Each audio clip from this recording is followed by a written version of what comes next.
Well, I think we have begun the live stream, so welcome to our event. We'll just wait a minute or less than a minute to begin.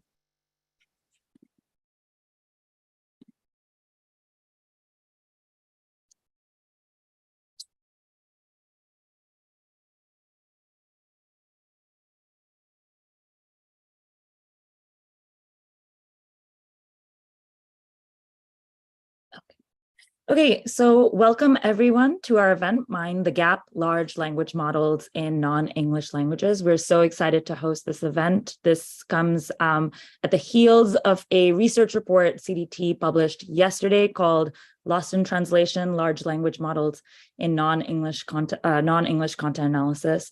I'm one of the co-authors, Alia Bhatia. I'm a policy analyst here at the Center for Democracy and Technology, alongside Gabriel Nicholas, a research fellow at CDT. So we're super excited to convene this conversation around large language models, around non-English content analysis. We've been conducting this research for almost a year, and we're super excited also to convene a panel of experts to discuss some of the opportunities and challenges around building these models and how they implicate users' rights. Before we begin, I'll just walk through a couple of brief housekeeping notes that you may have already heard a million times. We are recording and live streaming today's session on CDT's YouTube page. I believe it's on YouTube/SendDemTech. So if you pop out to another meeting, you'll get the sort of YouTube link after this conversation, and you can catch what you missed online. We're scheduled to go to around 11:15 a.m. Eastern time, so 15 past the hour, or 45 past the hour if you're in India. And so our speaker schedules are pretty tight, so we'll try to hit that schedule. If you have questions anytime during this chat, please feel free to use the Q&A function. I will nudge you again closer to our panel. And again, we're using the Q&A function at the bottom of the window, so feel free to get your questions in there and we'll answer them at the end of the panel. If you're on Twitter, you can use hashtag CDT questions or tag @SendDemTech. And our partnerships manager, Jamal Magmi, who's on this call, who's helping us sort of set up this entire event, will be monitoring and helping you out. And finally, we're super excited to welcome a very broad audience today. So speakers, participants, and question askers, please try to think about the sort of various audiences that are here and keep your language as accessible as you can. Thank you so much. And before we get into the research paper, I'd like to introduce Samir Jain, our Vice President of Policy here at the Center for Democracy and Technology, to give some opening remarks. Thank you. Great, thanks, Aliya. On behalf of CDT, I'd like to welcome all of you to today's event. For those of you not familiar with CDT, we are a nonpartisan, nonprofit organization that works to advance civil rights and civil liberties and democratic values in the digital age. We fight for policies and practices that protect users' interests in areas ranging from commercial data practices to government surveillance, to online content moderation, to the use of technology in education and delivery of government services. Artificial intelligence is already transforming each of these areas, so much of our work increasingly involves AI. The report we are discussing today is the latest example of that work. It is the third in a series of reports published by CDT on the capabilities and limits of automated content analysis tools. The first report focused on automated social media content analysis, and the second on multimedia content analysis tools, such as predictive models used to detect nudity in an image. In part, our goal with each of these reports is to ensure that relevant stakeholders, from policymakers to users, don't assume that these automated tools work better than they actually do, and better understand their weaknesses and the impact of their use on people's rights and interests. This newest report concerns large language models, or LLMs, which are all the rage these days because of the role they play in ChatGPT and other generative AI tools that produce human-sounding text. But these models can also be used more generally to analyze text and perform tasks such as moderating speech on social media, and likely soon as part of automated decision-making systems in areas such as hiring. We know these models are primarily trained in English because that's the language in which most digital text suitable for model training exists. Accordingly, these models work far better, more effectively in English than the thousands of other languages used around the world. Unfortunately, we've seen the real-world harms that can result from this type of language differential before. For example, inadequate non-English local language content moderation has contributed to human rights abuses around the world, including genocide in Myanmar, ethnic violence in Ethiopia, and the spread of election disinformation in Brazil. It's clearly important that we avoid repeating these mistakes. That's all the more so as LLMs are incorporated into tools that determine access to economic opportunities and even basic liberties. People shouldn't be denied public benefits or political asylum because the AI tool used to recommend or even make a decision could not accurately analyze an application written in a non-English language. This is an urgent issue we need to address now, not years from now after these systems have proliferated and are being used to analyze content in these types of critical contexts. Our new report is a step in that direction by providing a technical explanation about how LLMs work and the challenges they face in analyzing non-English languages, and taking a deeper dive into a particular class of LLMs that are intended to address those challenges, so-called multilingual models. These models infer connections between languages, allowing them to discern patterns in languages such as English and apply them to other languages. Thus, the idea is that by training on data from many languages, multilingual language models are able to perform content analysis tasks in all of those multiple languages rather than just English. The report describes some of the limitations of multilingual models and provides some initial recommendations for policymakers, companies, and researchers on how to better protect individuals' rights and to map a way to develop models that perform better in non-English languages. These days, it's difficult to have a tech policy conversation that doesn't involve discussion of AI and whether and how it should be regulated. That's at least in part a reflection of a broad recognition that AI has the potential to have substantial effects on people on a scale that few technologies have reached.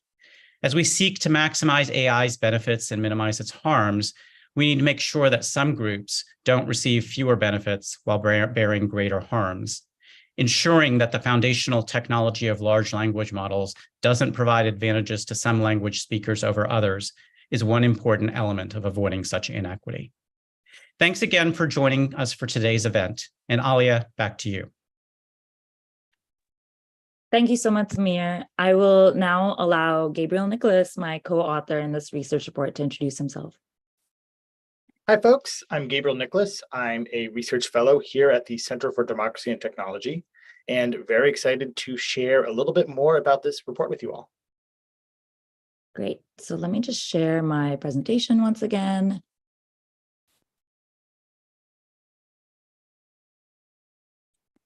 I think you should see it now. Okay, amazing. Oh. But yeah, as Samir teed up for this conversation, our research began almost a year ago, where Gabe and I were asking a lot of questions that I think a lot of civil society, human rights advocates, journalists, technology companies, and users have been asking for a long time about how better online service providers and technology companies in general can better serve their users who speak different languages. Some of the examples Samir offered were in the context of content moderation. So, inequitable content moderation across languages and regions has been the attention of a lot of advocacy and also increasingly policy. But we were also thinking about automated decision-making tools that are used across different audiences who may or may not speak different languages. So we wanted to better understand how these content analysis systems work in languages other than English, and what types of systems are used in order to analyze text in languages other than English. As we were doing this, Gabe and I were seeing a lot of news articles and also NLP research reports over the last few years touting new large language models that purported to support the world's 1,000 most spoken languages. This is an example of one of those articles from late last year, but we have been seeing these articles sort of pop up here and there, and it was increasingly clear with the advent of ChatGPT, GPT-4, other generative AI systems, that large language models were here to stay and were going to be a big area of inquiry over the next few years. Large language models are not just generative AI tools. Here you can see a few examples of blog posts that companies like Meta, Google, Microsoft have released on their large language models like GPT, Google's PaLM, Meta's OPT 175B. They're all trained primarily on English language data. But here, companies were also touting new technology that worked on more than 100 languages. As I mentioned, large language models are more than generative AI, but we wanted to understand how that was. So we were looking specifically at models that were being fine-tuned for content analysis related tasks. One of the research questions that we sort of started looking into as we were reading these reports was we sort of edited our research question to find that multilingual language models were becoming more of a focus, specifically due to the asymmetry in available training data in languages other than English. Samir sort of teed that up, but as you can see here, Pratik Joshi and his colleagues' research shows that there is a preponderance, just a majority of English language training data at a degree that is not the case for other languages. As you can see, there's no real correlation between the number of speakers who speak a language and the available training data sets.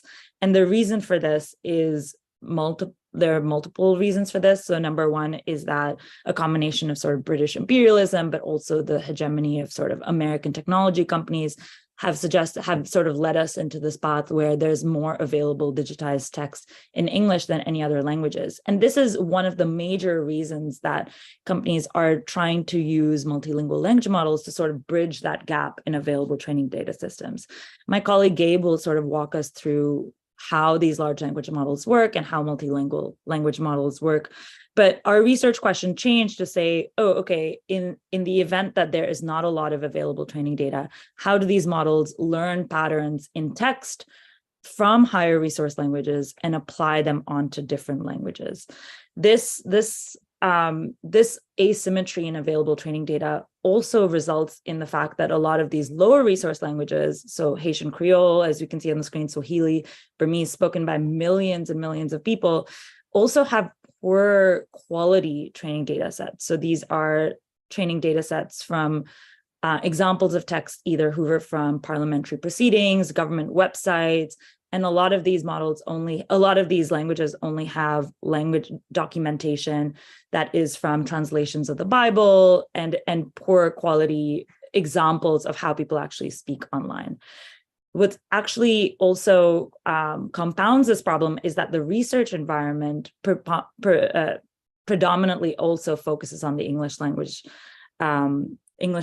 models. So the research space sort of over-indexes on studying English language models or studies performance of models in the English language. So there are lots of incentives that sort of skew attention towards large language models that sort of work on English. So as a result, we wanted to write this paper to understand how multilingual language models work and how they sort of bridge this gap. So some of the questions that I've asked here are, this paper asks today, and that Gabriel will just walk us through as well, are what are multilingual language models? How do companies actually bridge this gap? How do they work? How are they fine-tuned for content analysis related tasks? So things like content moderation, but also summarizing text, and might be repurposed for resume scanners and different things like that. And then also, what are the limitations of these models and how do they impact individuals' rights, access to information, safety, and economic opportunities when deployed at scale? And what guardrails and recommendations do we have for the people building these systems, studying these systems, and potentially even regulating these systems? I'll pass it over to Gabe. Great, thank you, Alia. So I am going to start by giving a quick explanation of what large language models are, and then what multilingual language models are, and then the specific problems that we identified in our research with multilingual language models. And then in the end, I'll hand it back to Alia to talk about some of the things that maybe we should do about that. So could you go to the next slide, Alia?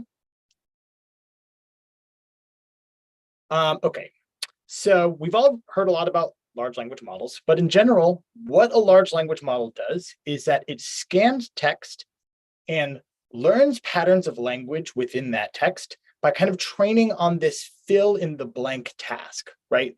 And what it ends up happening is that it learns different associations between words and sentences that kind of almost becomes an internal theory of language that can be applied to a lot of different tasks. As Alia mentioned, commonly this is used for generating text, but these patterns can be just as easily used for analyzing text, for creating classifiers, etc. And kind of one of the advantages of using large language models to build any kind of classifier is that you don't really need as much data to do it because it already has some kind of quote unquote concept of language. It can leverage that to be able to better extrapolate off of a couple examples, right? And so we've seen large language models become very popular in content analysis. Alia showed a couple examples of how it's used in content moderation in particular, but it's also become popular in other areas of content analysis, and we'll likely see it soon stretching into new areas as these models become more accessible. But however, it takes a lot of data to be able to train one of these large language models in order to be able to get these benefits. And as Alia showed on the slide earlier, English just has way more data available than other languages. There are a handful of other high resource languages, Arabic, French, Spanish, where you also could probably build pretty good large language models, but medium resource languages, low resource languages, extremely low resource languages, there may just not be enough data to build models that are on par with the English models, if at all. And so companies that have started to use these models have taken a new approach to trying to build models that work in these languages. And you can go to the next slide, Alia. And that is what is called these multilingual models. So in addition to making connections between different types of text, right, different words, different phrases, multilingual models will also make connections between different languages, right? And the kind of theory is that these multilingual models end up creating almost a language neutral representation of language that then you can plug any language into, even one where it might not have enough data. And it kind of does that by learning connections between different languages, right? So here we have this theoretical multilingual model, learning different connections between similar phrases in different languages. And it uses that to kind of create a larger theory of language that, again, the idea is you don't need very much data, right? You can have a medium resource language or a low resource language. And the multilingual model has enough information about language in general that it can extrapolate off of that little data it has and continue to do those kind of complex content analysis and generation tasks. And the technology is very exciting, and it has done, and a lot of folks have shown great success in things like parsing grammar and kind of basic semantic tasks in sentiment analysis. But if you can go to the next slide, Alia, we have some concerns. If you can go one more slide. We have some concerns about what happens when these language models are applied to contexts where they really need language-specific and context-specific background to be able to perform them effectively. And in the next slide, we're going to talk a little bit about why. So one of the big reasons for this is that this theory of language that multilingual language models end up creating, because it uses far more data from English and other high resource languages than lower resource languages, we kind of see that ends up being, it ends up sort of importing assumptions from English into those lower resource languages, right? If that's where your view, is that where, there's a lot of work about language models echoing the worldview that they encounter on the data that they train in. Similarly, if the worldview is coming from an English worldview, it will also get imported into other language contexts. We have particular concerns about that for content moderation, which we raise in an article that we put in Wired last week, as well as this paper that we talked about. But we could also see it in lots of other tasks as well. Second, that multilingual models, in order to make up for this gap in text, in the amount of text available, oftentimes multilingual models will train on text that has been machine translated from a higher resource language into a lower resource language, right? So if a multilingual model does not have enough Hindi text, a developer might try to fix that gap by just translating a bunch of text from English into Hindi. And we see similar things with actually the data that is used to test these models, right? As NLP researchers have been working for a long time in English, there's a lot of data sets that can be used to test how well a language model understands or generates text. And those tests just are far more robust in English. And so, again, when model developers are building these models, oftentimes they will just machine translate those tests into the language that they're looking at. And again, this is a problem because the machine translated text is still not text that is coming from that native context, right? We still believe that multilingual language models will not have a good understanding of how real speakers use these languages, again, because they're imported from English. There's also a difficulty. Large language models is always very difficult to tell what is happening internally, but multilingual language models kind of exacerbate this problem because they create and depend on these connections in between languages as well, right? We may not know if if you're trying to classify positive and negative, whether a sentence is has a positive sentiment or a negative sentiment, and a model's view of a word being sad comes from Italian and ends up getting imported into Turkish, right? Trying to debug that model to figure out why it did that involves the idea that you have to go through and find the Italian text that kind of led to that. That's a very difficult problem. And finally, right, so one thing that you could say is, well, why don't we just increase the amount of data that we train these models on, right? Why don't we just give them more data to have a better worldview from these lower resource and medium resource languages? If we just had an equal amount of data from every language, wouldn't that kind of fix the problem? Well, there is, for one, a whole world of complicated issues about, like, do we really want to be collecting more data in this way? What does permission look like from language communities that we can kind of get into a little bit later? But there's this other problem that is called the curse of multilinguality, which basically means that languages end up interfering with each other in a model, right?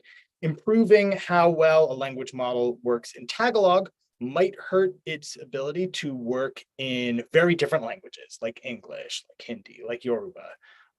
And similarly, increasing the total number of languages that a model trains on reduces its ability to capture kind of the idiosyncrasies of each language, right? Again, so this kind of like quote unquote theory of language that these multilingual language models are developing has to become more general the more languages that they end up getting trained on. So it kind of ends up being this problem where, there are languages where there's simply not enough data to create a monolingual model with them. But at the same time, how do you build multilingual models that don't just kind of completely erase their context? And how do you kind of think about that very complex question of how do we balance the capabilities between different languages? So this is all very emergent stuff. And we have a couple ideas of at least how to improve the status quo. And I'm going to hand it back over to Aliya to talk about some of the recommendations to do that.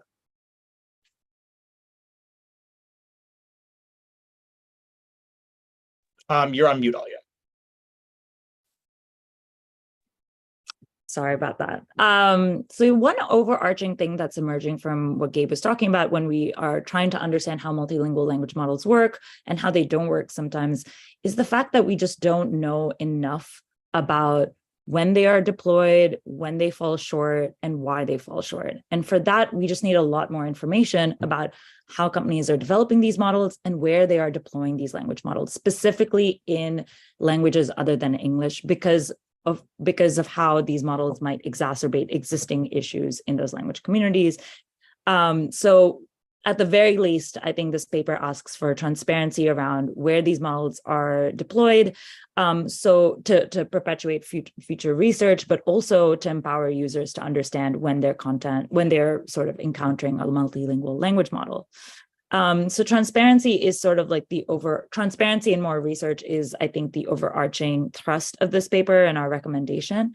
But some of the thorny questions Gabe talked about in terms of how is a language represented in a data set? How is it annotated? How do we understand how to gather more data on a language community, do so with consent? How do we build a language model that sort of tees up this like curse of multilinguality that Gabe mentioned, and debate whether we should advance performance in one language over another language community? These are thorny questions that lots of NLP communities, research communities are already thinking about. We're really excited to have one of those people in the panel later today, Dr. Marivate, who is thinking about these around African languages, but there are many others like Indo-NLP that is thinking about Indonesian languages, America's NLP, thinking about it in indigenous languages across the Americas,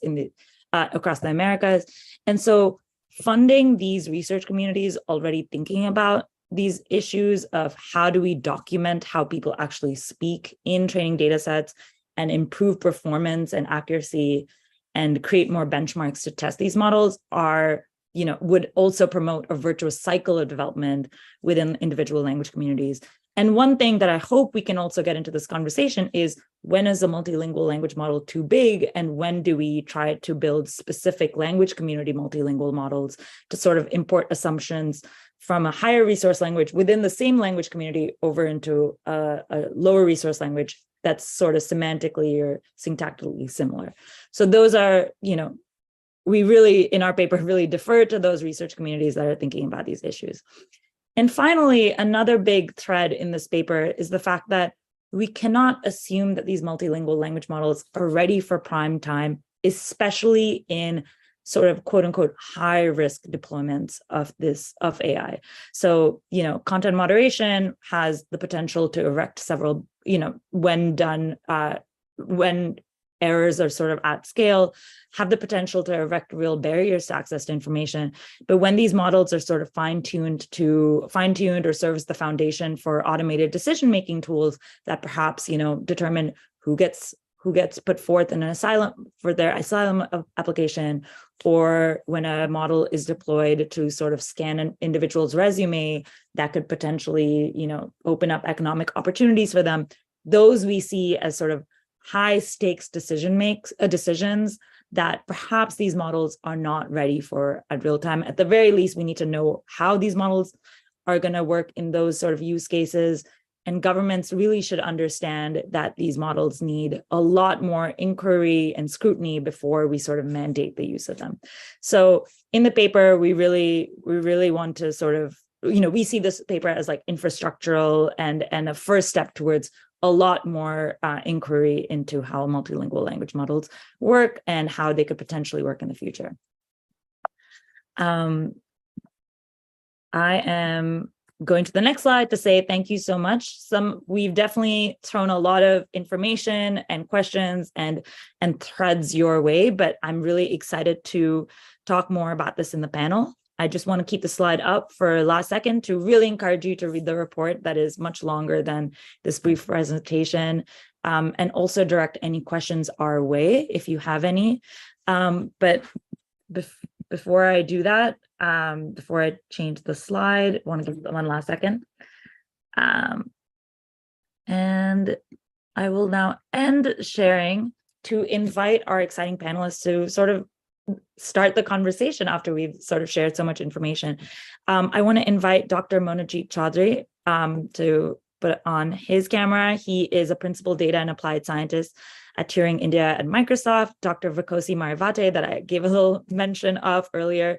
He is the ABSA UP Chair of Data Science at the University of Pretoria, and also affiliated with Lalapa AI and Masakana NLP, that is thinking about these issues in African languages. And Jacqueline Rowe, policy lead of online content at Global Partners Digital, works on a lot of issues of computational linguistics, but also content moderation across, and also released a recent report on internet shutdown. So lots to pull over there. And Gabe will also be in our panel, so research fellow at CDT. So before we start, why don't I let Dr. Choudhury, Monojit, start off? Why don't you first introduce a little bit about your work, but also talk about some of the concerns that Gabe mentioned. How do we, are these challenges intractable? How are you thinking about multilingual language models and addressing some of the trade-offs that Gabe mentioned? Oh. So hello, everybody. My name is Monojit Choudhury, and as Aliya already mentioned, I am a scientist at Microsoft. Right now, I work in a team called Turing, which builds large language models and applications around it. And one thing which you, I'm sure, have heard about is GPT-4 plus Bing. And that's one thing our team has been working on. But I've been working in the space of natural language processing for around 20 years. And one of my focus area have been multilingual processing. In fact, what both excited me as well as was disappointing at the same time to see when I started working back in 2002 or so, is that there is so little, resources and tools, language processing technologies that exist in my own language, let's say Bengali. And Bengali is probably the 4th or 5th most spoken language in the world, by the number of native speakers. And I started working first on Indian languages like Hindi and Bengali, which were extremely low resource in those days. Today, of course, we don't consider these languages as low resource. So that's great. So what changed this whole dynamics or this whole conversation around natural language processing technology and language itself is in 2018 and 19, around that time, we came up with these multilingual models, which Gabe talked about, which can process hundreds of languages at the same time. So the first thing we should acknowledge is this is extremely exciting, because this brings this conversation of talking about low resource languages. Before that, nobody even imagined that we could do anything for any of these languages without spending a lot of money. Now, having said that, some of the concerns of these large language models are also very valid. The way I think about it is, if you think of if large language models were not there, what I could do in a particular language A and another language B, let's say English and Hindi, and with large language models, what can I do in English and Hindi? So I can look at the absolute, growth or growth in capabilities in the language. And there, the good news is we are at least trying to help a large number of languages. So this growth is positive with this technology. But then if you see the other axis, which is what is the gap between the capabilities that's there in English and Hindi before the large language models versus after the large language models. And Hindi may not be the best example, but if you look at some of the other languages like Bengali or Punjabi or Konkani or Swahili, the gap is actually increasing. So we can do amazing things in English today, although we can do some things in Swahili today, but we can't. I mean, Vukosi will be able to talk more about it. But in languages like Swahili, the gap has widened. So this is unfortunately something disappointing and unfair. And this is what your paper highlights. So congratulations for writing this excellent paper. Now, specifically, when I think of this long list of languages, there are 6,000 languages, and 100 of them, or maybe 150, are supported today. Google, Facebook are talking about 1,000 languages. I'm very excited about that if that gets done. But my worry is often when we talk of large number of languages, we are doing lip service to those languages. The actual work, or the actual effectiveness of this technology is still limited to maybe 10, 20, 30 languages. That number is growing. That's the positive side. But even these 100 language models like MBERT and all only work well for 20, 30 languages. And as you go down the list of languages, the accuracy drastically drops. So can we ever think of bringing all these languages at an equal level of performance? I think that's going to be extremely difficult, if not impossible, in the near future. However, I think we are in a great danger of losing a large number of languages if we don't do anything now, because technology has always been, a great discriminator between cultures, languages, everything. And in this case, if the languages which cannot jump on this train of LLMs in the next 1 to 5 years max are going to get extinct sooner or later, because most of the businesses, work, economic benefits are going to happen in the languages where we have the technology. And this is the thing which I worry the most.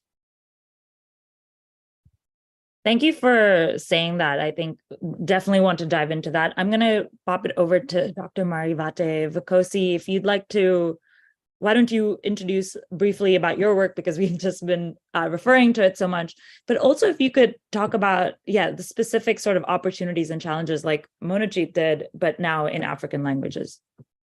Thanks again for the invitation. And it's also great to be part of this great, I think it's a great panelists on here. I'm Vikosi Marivate. I'm the chair of data science at the University of Pretoria and an associate professor in the computer science department here. CTO of a new startup called Aliya AI that's working also on language as one of its pillars within AI for African interesting African problems. And I think what's important really within this conversation, also one of the co-founders of the Masakane Natural Language Processing Research Organization within there. So I work a lot on African languages in all the 3 spheres. I'm working on African languages in one way or another at the university, within a startup, and then also in a grassroots AI organization within there. And I think picking up also on what Monojit has said, and a couple of pulling on those strings and really grounding them, it is really to say the reason that we have grassroots AI, for example, is because a lot of us came to this thing where you start working in natural language processing, and you then ask yourself, hey, I would like to work on my language, the languages that are relevant to me that I've grown up with, and immediately you hit your first wall. Data. Where are you going to get this data that you need? Then the second one is going to be, hey, we've had this huge revolution of these pre-trained models, right?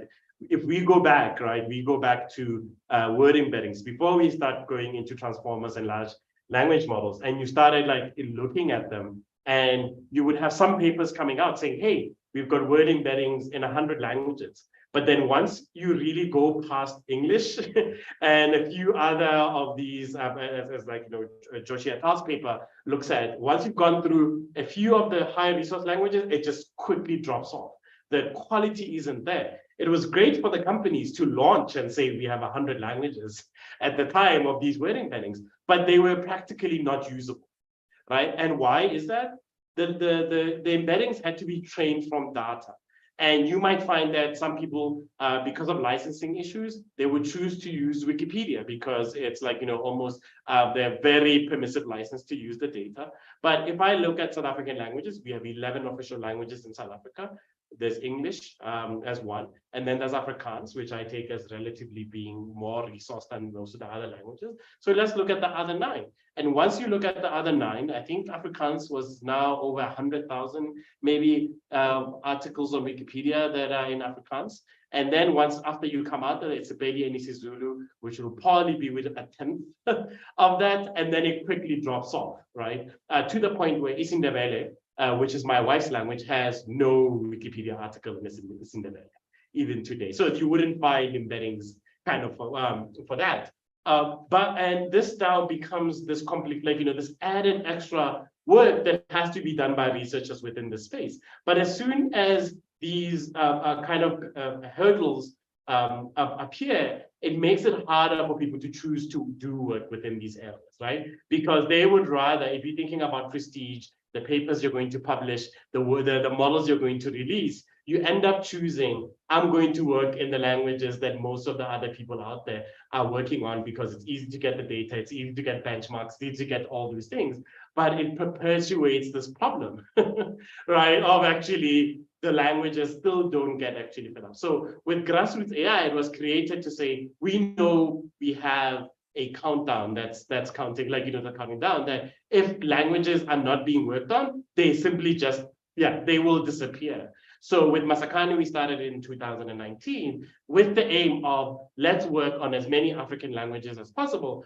but in a participatory manner, meaning we're bringing onto our teams people who are creating the content, people who are curating the content, the scientists who are working in between, building the models, the linguists, all these people who can, in a very distributed, dynamic way, literally say, hey, I'm interested in this problem. For example, right now, there's one way it's, I think it's Afri names, which is pronouncing our names better. So we're just creating speech data with name pronunciations of African, for different African languages, and just saying, putting up your name and saying, I'm thinking of working on this, and people just saying, hey, I'll join you on that, dynamically creating a group and working on something for the next few months, releasing the data, releasing the models, and now you start seeing these increases in the data.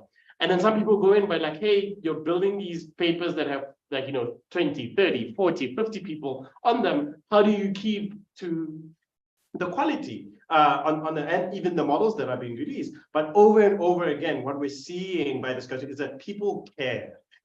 They take care because it's their languages, it's their cultures, it's all these things. And the papers are coming out constantly now. People are seeing this in the international sphere. And then these are also then going back, you see releases from the big tech companies where now they've got this new functionality, it doesn't come from the ether. The reason it's coming is that now these grassroots AI organizations, all the way from Africa to Latin America to Southeast Asia, have been doing the work.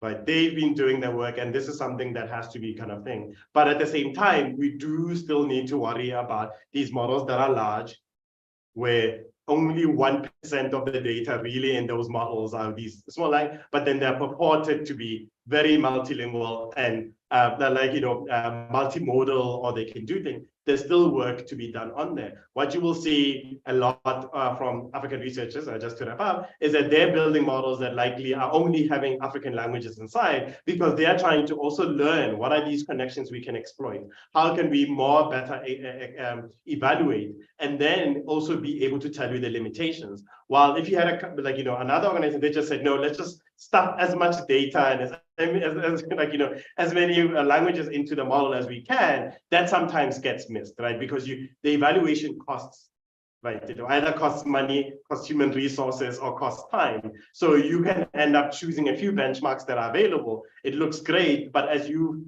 highlighted in your report, then on the edges, things just fall apart, and we don't want that on that part. I'll leave it at that and then leave for discussions later. Very passionate about this area. No, thank you so much. And I'm glad you're answering also some of the other questions that we really want to get to, of just the value of participation from language communities, and some of the challenges, and some of the challenges are technical, some of them are political, some of them are economic challenges, and what has led us to this position. So appreciate you sort of giving that background. Before I ask Jacqueline a question, I just want to say, feel free to use the Q&A function at the bottom. We will be flipping to sort of audience questions in about a little over 10 minutes. So please, please, please submit your questions. And I'm sure there's a lot that we can talk about. But yeah, so much of the conversation, so much of what Monojit and Vukosi just talked about is there's this like need to address the, scant availability of languages, of training data in languages other than English, specifically lower resource languages, which predominantly are also spoken in the global South. What a surprise. But when we talk about scant availability, we're also talking about the fact that like a lot of this data that is available is low quality and doesn't totally capture how people actually speak online or speak in different arenas. Jacqueline, can you sort of talk about like why low quality data would hamper a model's performance, specifically, when we're thinking about content moderation? What are the effects of a model being used, but only having seen, poor examples of how people speak, or mistranslations, or machine translated text, or even sometimes like sort of nonsensical collections of words? Like how does this affect the user? Yeah, thanks, Alia. I'm really happy to address that question, and thanks again for having me on this panel for this really interesting conversation. I think to answer your question, I think one of the things that you and Gabe highlight really clearly in your paper is that these models are limited by what they've seen and what they've been exposed to, and as the other panelists have already highlighted, like there's this really kind of quite actually historic problem of a lack of available resources. And I'd maybe just highlight at this point, like at risk of stating the obvious, like that's a long-standing problem going back decades, if not centuries, kind of thing. And it's tied to all these kind of geopolitical factors, as you mentioned in your introduction, Aliya, like there's kind of colonial language attitudes that have been exported around the world, like there's particular languages that have enjoyed global prestige, which have a lot more wealth behind them, particularly, or which kind of appear as having a lot more wealth potential for investment in NLP research, as Vukosi was saying. So the resourcefulness gap is not new. But I think, and then as Dr. Choudhury said, like it's worsening, right? So whereas 50, 60 years ago, to caveat, like I come at this from the perspective of a linguist, and I've done kind of sociolinguistic research in language marginalization in West Africa in particular.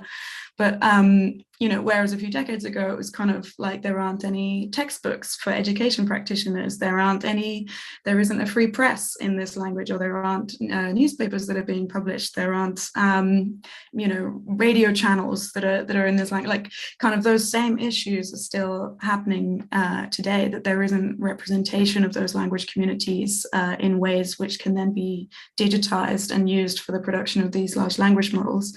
And so that leads, as you said, to the problem where the only data that's available is either that which is machine translated, or that which has been scraped or not properly kind of labeled, and all of that degrades then the overall performance of the model.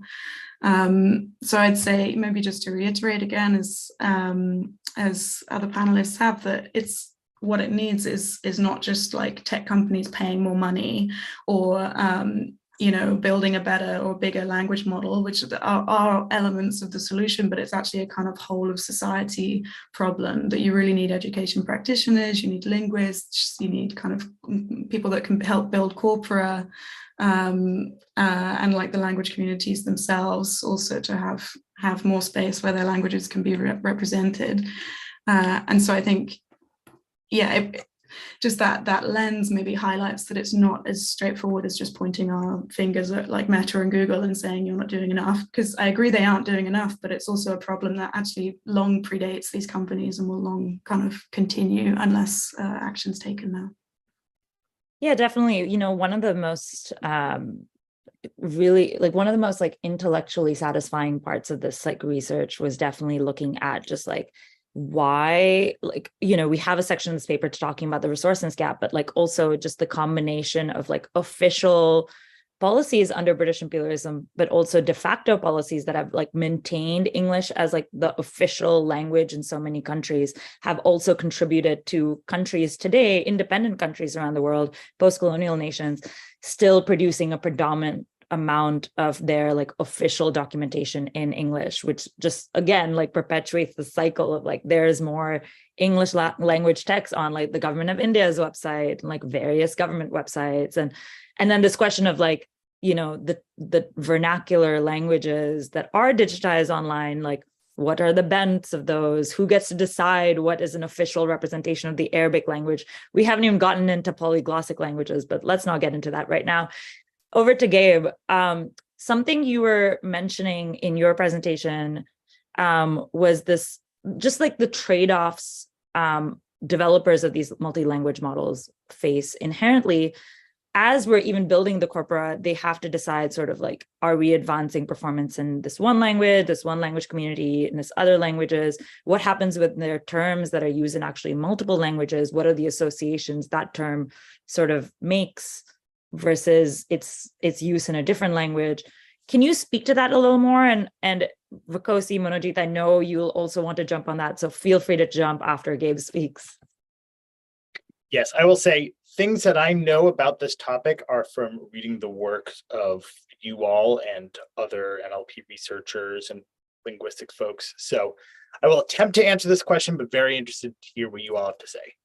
So I want to take a toy example where, let us imagine that you are a new AI company and you have a new product that can analyze the text that someone has written that's like a review of a business, and you can tell whether it's a positive review or a negative review, right? You can imagine all sorts of reasons that you might kind of want to run this business, who you could sell this product to, et cetera.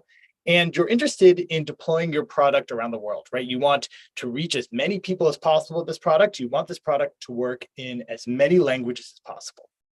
If you are a developer, you are probably interested in having one system that works in as many languages as possible, right? That might mean you need fewer developers to maintain it, right? That might mean, and you want it to be able to scale across a bunch of different languages. Now, you might run into problems here because, as we talked about, like a language model only has a limited, it's trained on this predict the next word task. The more words that it might potentially be able to predict, the bigger the model has to be. So you try to minimize the number of words, which means you have to choose which words and which languages you want to use, right?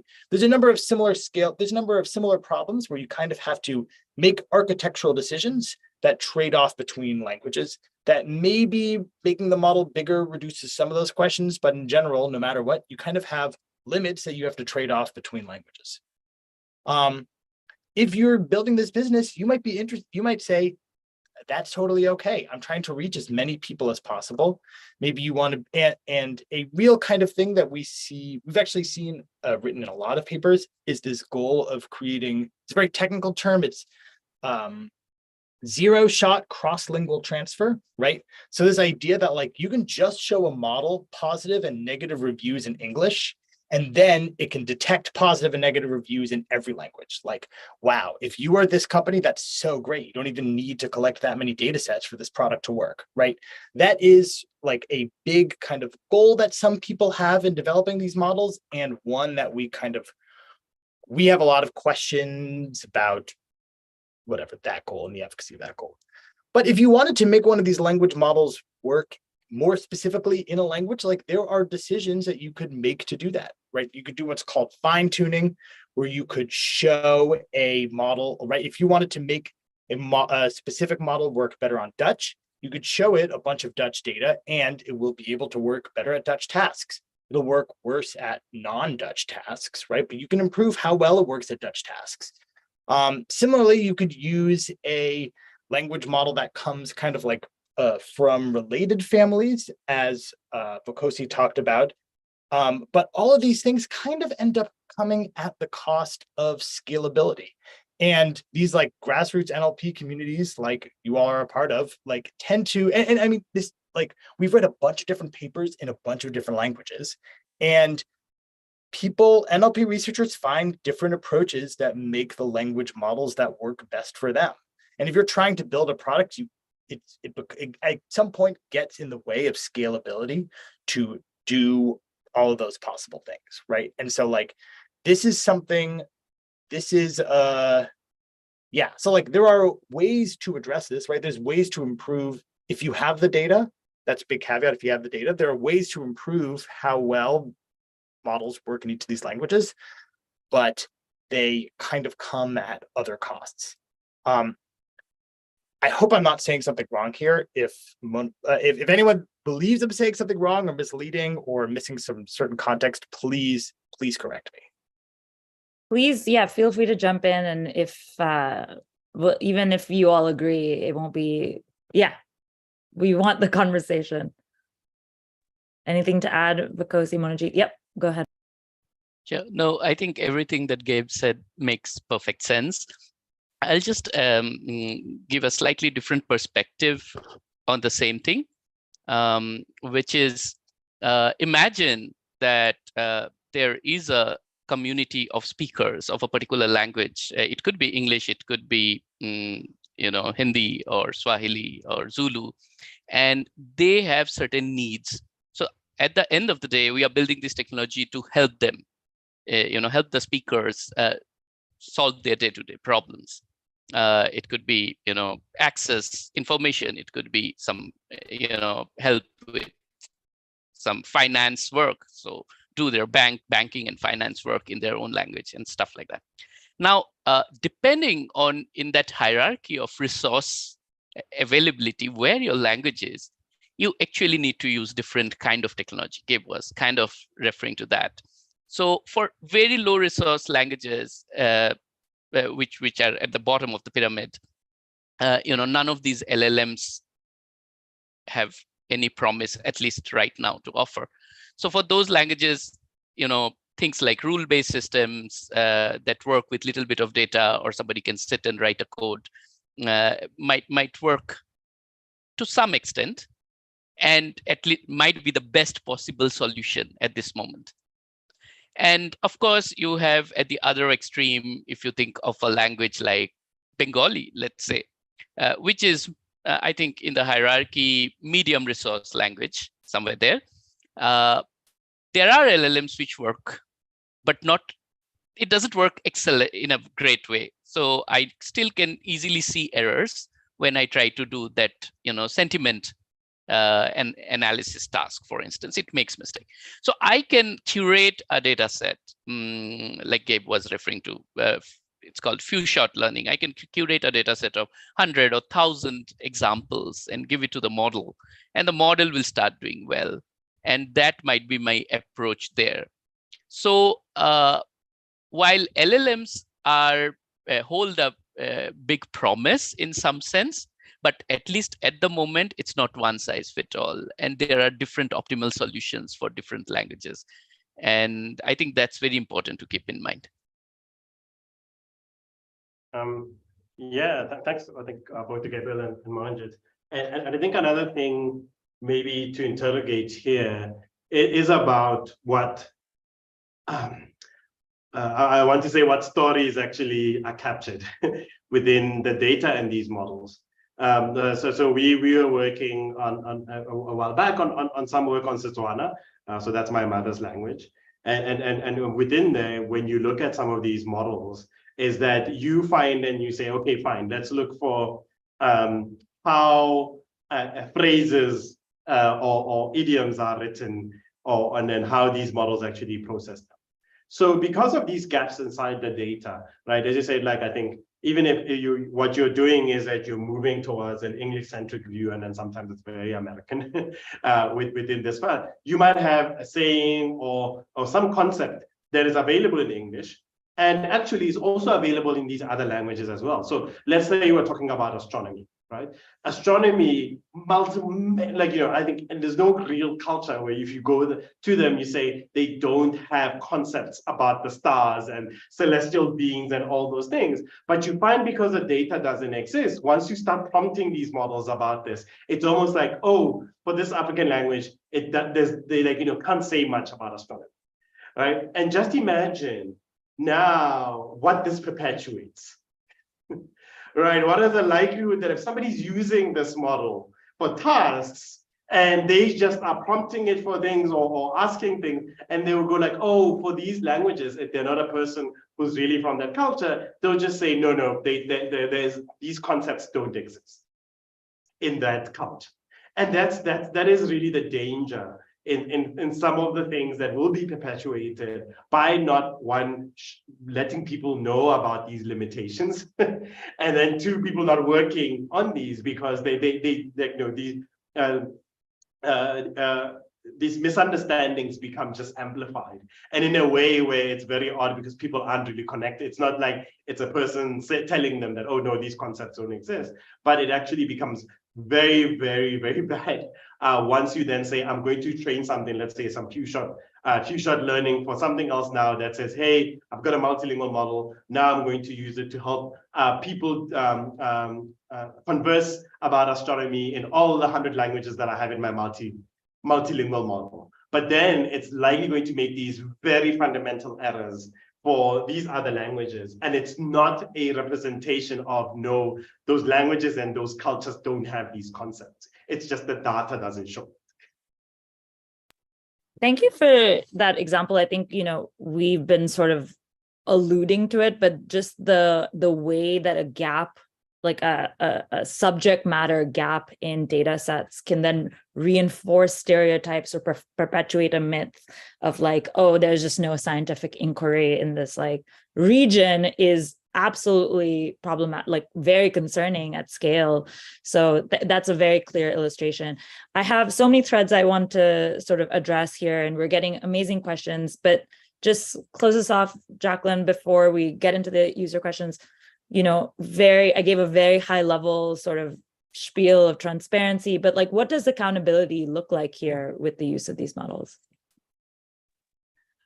Yeah, thanks, Alia. And I'm just also keeping an eye on the Q&A, and this maybe speaks a little bit to Emma's question about, what kind of information should we be asking for to evaluate companies' claims about these different language models? And I think one thing that I would highlight to start with is that there seems to be a real gap in transparency between academic research products and like research development and the kind of academic community, and even like research arms of some of the major tech companies, like DeepMind or Meta AI. Like, they've published some really interesting papers with a lot of information about how these models perform along different metrics, and it's all out there. Like, some of the stuff is open source, it's quite accessible if you're a researcher in that field. But there's a real disconnect between that kind of community of practice and then how the language models are being used and deployed by those same companies for different tasks. So the kind of classic one that I look at in my field is content moderation, kind of user-generated speech on social media platforms. And there's just really very little, if any, information, for example, of how Meta uses its own large language models and its multilingual language models in moderating users' content in different languages. There's just very top level guidance or facts about, in some cases, we use automated tools, and some of the transparency reports of these companies might now differentiate between content, numbers of pieces of content that we moderated by humans, or numbers of pieces of content that were moderated by an automated tool. But there's no public information on like how the language models are feeding into those automated systems, what kind of safeguards are in place, what kind of accuracy metrics are considered as relevant by the engineers building those trust and safety systems. And so I think that kind of gap is a real problem, and it also ties into the issue that like it's actually quite hard to translate those kind of technical academic metrics and benchmarks that researchers like we have on our panel today are using and working with, it's quite hard to translate those into kind of concrete policy goals to hold companies accountable on kind of their responsibilities under like the UN guiding principles on business and human rights, for example. It's that there's not that many conversations happening around like, you know, let's say a tool is 80% accurate on some task when it's tested in a hypothetical academic research context, like that's great. But if you applied that then to 1 million pieces of content every day, that's 20% error, that's 200,000 errors, you know. And so I think there are some of these disconnects between kind of the technical community and then the policy community, which is why I'm kind of really excited for this paper and these kinds of conversations, because we're starting to get closer to that, the questions of like, what is an appropriate level of accuracy for one of these models before it's deployed in ways that affect real people's lives. And that's not just content moderation on social media, but as some of the other use cases you mentioned, like analysis of legal cases or of asylum claims or all these other kind of higher risk applications, and trying to translate between a benchmark or a metric and the actual impact on someone's rights and someone's life is a really difficult challenge. And so I think that's one of the main problems for accountability at the moment. Jackie, I want to jump very briefly on something that you said about the importance of transparency. I also kind of want to quickly highlight that trends around this, around transparency and language models, are not necessarily going in the right direction. I think we've seen a lot of companies say, like, we know that there is a lot, the AI research community, there is a decent amount of like sharing the models that you build and sharing, if not the data that you trained on, then like information about the data that you trained on. This is something that, I mean, I feel like particularly with the biggest companies is they're not a monolith, but like with some of them that we're seeing less information now, right? Like when you look at the GPT-3 versus the GPT-4 paper, the amount of information that you have about the data that GPT-4 trains on is minimal. And there was some quote that they had of like, of course, we're never sharing this data again. Like it creates all of these problems, kind of vaguely gesturing to, I don't know, like general AI or something, but there are, yeah, we are not really seeing like the push for transparency. It's like, it needs to be happening because it's not happening on its own. If anything, it's closing off.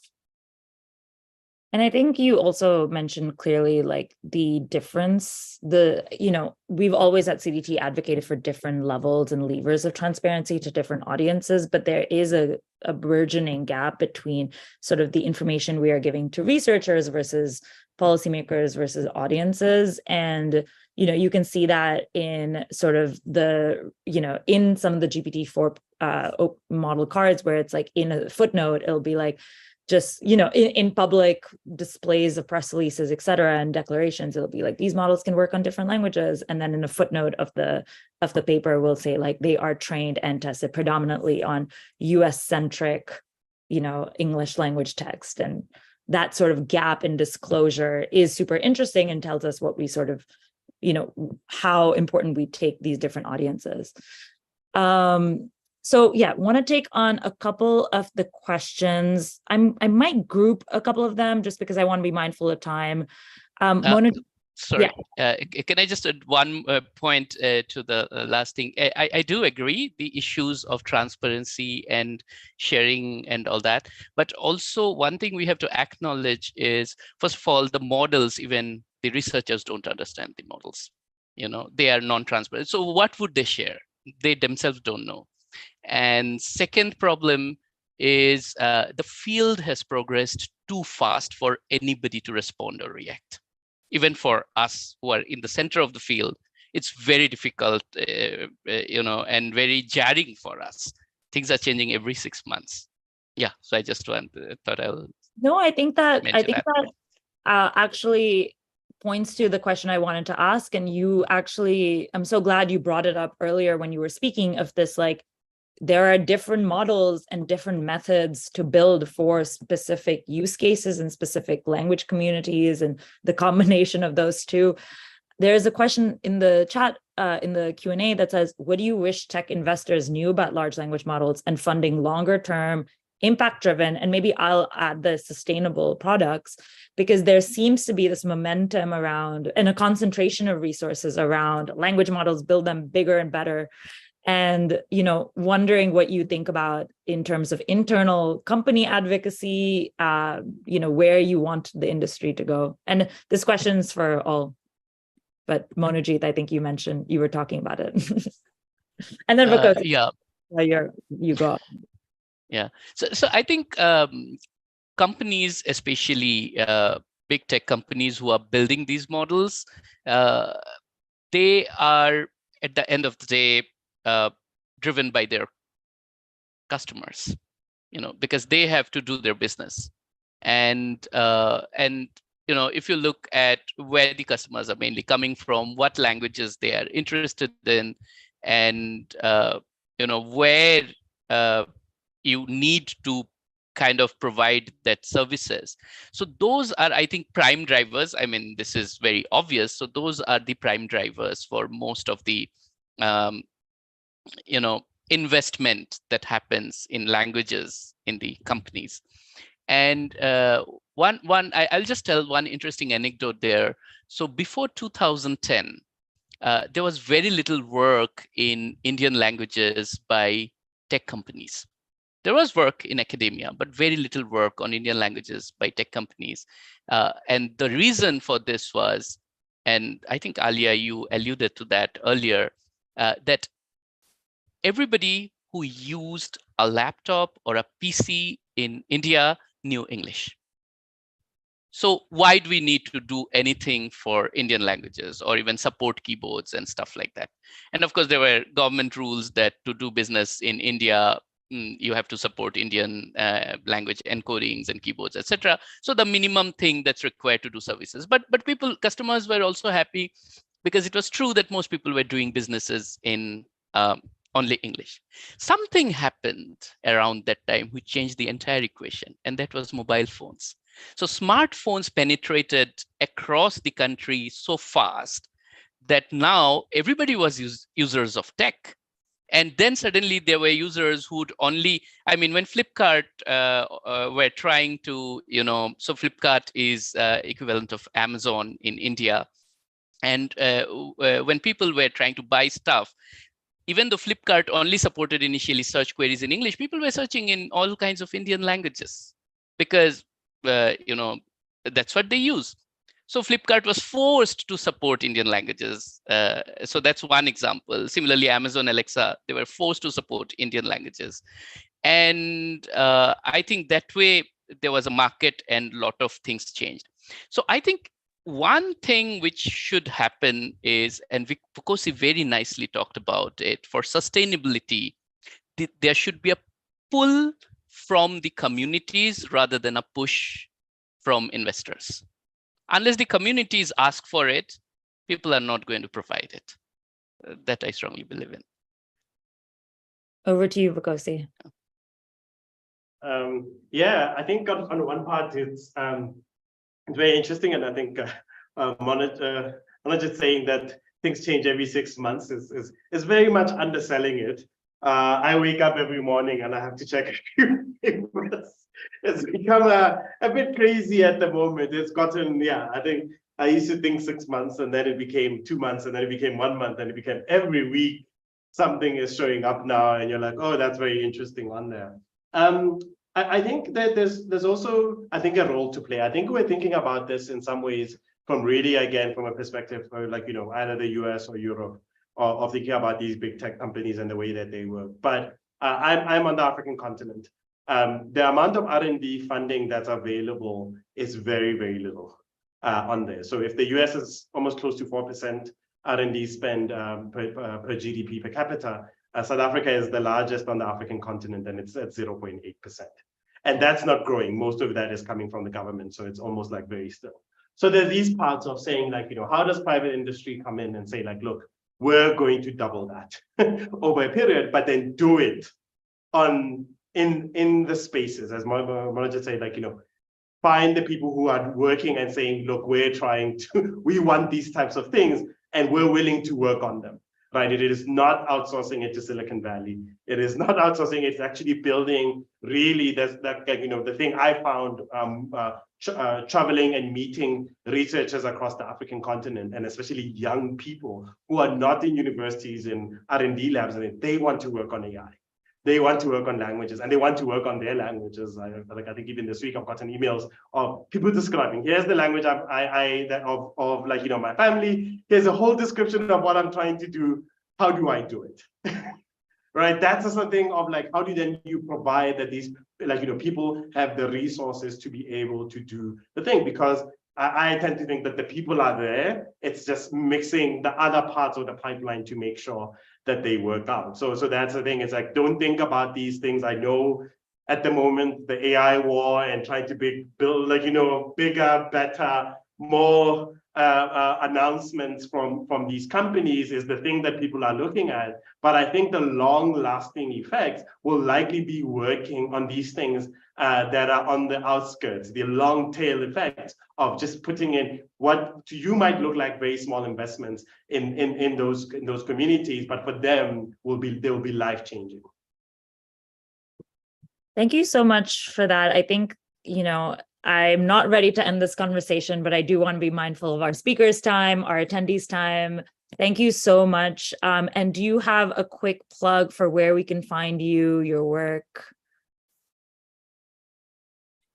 I'm happy to share this also after the meeting, but yeah, thank you so much for everyone for joining. Thank you. Great. Thanks, everyone. Thanks so much, everyone. Thank you.